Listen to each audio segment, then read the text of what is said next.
The ratio of the tension in the string connected in the two the block of mass m2। तो सबसे पहले FBD बनाएंगे। F minus, यहाँ tension हम T1 ले लेते हैं, M1A। और यहां पर अगर हम बात करें,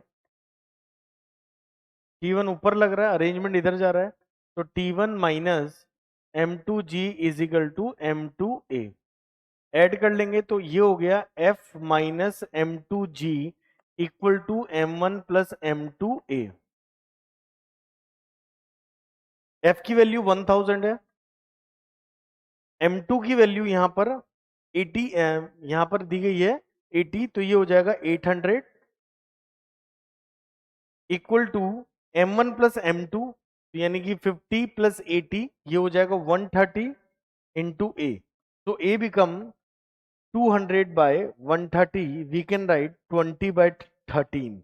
ये एक्सेलरेशन आ गया। तो इससे हम टेंशन निकाल सकते हैं, इक्वेशन ये वाली ले सकते हैं। तो T1 can be written as M2A plus M2G। M2 की वैल्यू 80 है, तो ये हो जाएगा 800 प्लस M2 की वैल्यू 80 है और एक्सीलरेशन आपके पास है कितना, 20 बाय 13। तो T1 की वैल्यू हो जाएगी, अगर हम 13 एलसीएम लें तो 13 8 जब 104 00 प्लस 1600 बाय 13, तो यहां पर ये हो जाएगा 12,000 बाय 13, 12,000 बाय 13। ये टेंशन होगा पहले वाले केस में। सेकंड केस को अगर हम रिट्रॉस कर लें तो देखिए कैसे होगा।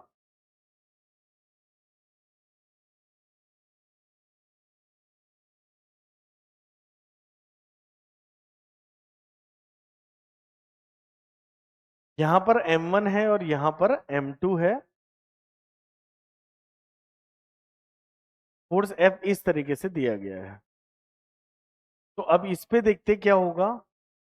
इस टेंशन को हम T2 ले लेते हैं, तो F नीचे की तरफ प्लस M1 कितना है आपका 50 इंटू जी की value 10 minus T2 equal to M1 यानी कि 50A। तो it becomes F plus 500 minus T2 is equal to 50A। ऐसे ही इसको देखते हैं, T2 ऊपर लग रहा है, तो T2 ऊपर लग रहा है, नीचे लग रहा है M2G, M2 के लिए 80 है, तो 800 हो जाएगा 80 इंटू ए। दोनों इक्वेशन को ऐड कर देंगे तो यहां पर आ जाएगा F minus 300 equal to 130 A. F की वैल्यू 1000 है, तो यहां पर हो जाएगा 1000 minus 300 that is 700 equal to 130 A. 0 से 0 कैंसिल आउट हुआ, तो ए की वैल्यू यहां पर निकल के आ जाएगी 70 बाय 13। और अगर ए निकल गया तो हम टेंशन भी निकाल सकते हैं। तो T2 can be written as 80A plus, इस इक्वेशन से लिखेंगे प्लस 800। ए की वैल्यू कितनी है 70 बाय 13 प्लस 800, तो ये हो जाएगा 5600 अपॉन 13 प्लस 800।